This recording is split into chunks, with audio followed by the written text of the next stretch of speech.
सुमित शर्मा।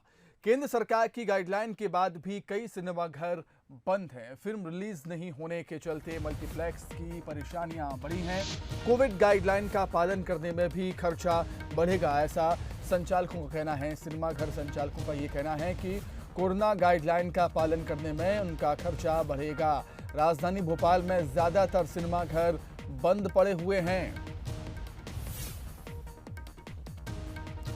तो देखिए, लोगों के मनोरंजन का एक बहुत बड़ा जरिया होते हैं सिनेमाघर, मल्टीप्लेक्स, सिनेप्लेक्स, क्योंकि यहाँ पर लोग अपना मनोरंजन करने के लिए जाते हैं, मूवीज देखने के लिए जाते हैं। हालांकि कोरोना की वजह से कई महीनों तक सिनेमाघर बंद रहे, लेकिन धीरे धीरे सब कुछ खुलने लगा और अब सरकार ने गाइडलाइन दे दी है कि पूरी क्षमता के साथ सिनेमाघर खोल दिए जाएं। लेकिन सिनेमाघर संचालकों के सामने कई परेशानियां हैं। सबसे बड़ी परेशानी है कि फिल्में रिलीज नहीं हो रही हैं, नई फिल्में अभी नहीं आई हैं और कोरोना गाइडलाइन का पालन करने में खर्चा भी बढ़ेगा सिनेमाघर संचालकों का।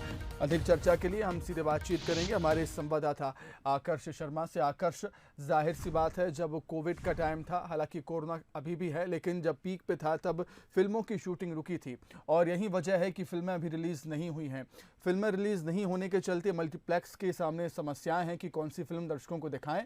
और एक बात यह भी है कि जो कोविड गाइडलाइन है उनका पालन करने में कहीं ना कहीं सिनेमाघर संचालकों का खर्चा बढ़ेगा और वजह यही है कि ज़्यादातर सिनेमाघर बंद पड़े। सुमित, साफ तौर पर आपने सही कहा। सबसे ज़्यादा परेशानियां जो संचालक हैं उनके सामने दो परेशानियां। पहले तो ये कि कोविड की जो गाइडलाइन है, जो एसओपी आई है, उसमें सख्त साफ तौर पर कहा है कि जो सिनेमाघर है उसमें 6 फीट की दूरी बना कर रखें। लेकिन जिस तरीके से हमने पहले भी देखा है कि सिनेमाघर में जो चेयर रहती हैं वो 6 फीट दूरी पर नहीं रहती हैं। यदि वो फिर से नया सेटअप बनाते हैं चेयर रखने का या फिर सैनिटाइजेशन की जिस तरीके का एसओपी में दिया है कि जैसे ही मूवी खत्म होगी तो पूरा सिनेमा हॉल सैनिटाइज करना होगा, मास्क लगाकर लोगों को आने दिया जाएगा, जो आरोग्य सेतु ऐप है वो कंपलसरी रहेगा। तो इसमें उनका जो लोग हैं वो भी ज़्यादा लगेंगे और जो बजट है वो बढ़ जाएगा। ऐसे में जो मूवी हैं लगातार रिलीज नहीं हो रही हैं। ओटीटी प्लेटफॉर्म पर ज़्यादातर मूवियाँ रिलीज हो रही हैं। हम यदि बात करें 15 अक्टूबर में जो है 50% क्षमता के साथ सिनेमाघर और मल्टीप्लेक्स खोलने की परमिशन दी गई थी, लेकिन उसके बाद भी हमने देखा था कि राजधानी के सिर्फ 2 से 3 ही सिनेमाघर खुले थे। ऐसे में जब आज से जब परमिशन दी गई है कि 100% क्षमता के साथ सिनेमाघर खोले जाएँ तो सिर्फ वही जो मल्टीप्लेक्स हैं, जो मॉल में हैं, उनमें जो मूवियां हैं, पुरानी मूवियां चल रही हैं, सिर्फ वही चली हैं।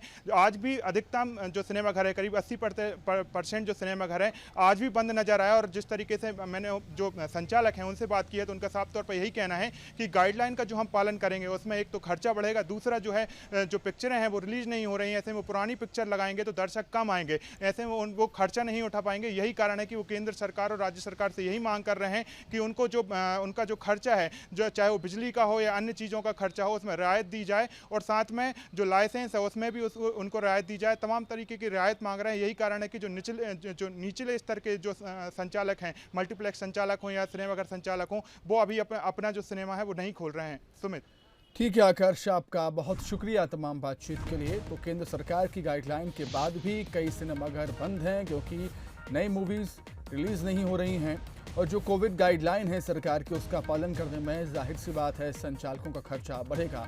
और वजह यही है कि राजधानी भोपाल में और पूरे देश में ज़्यादातर सिनेमाघर अभी बंद ही पड़े हैं।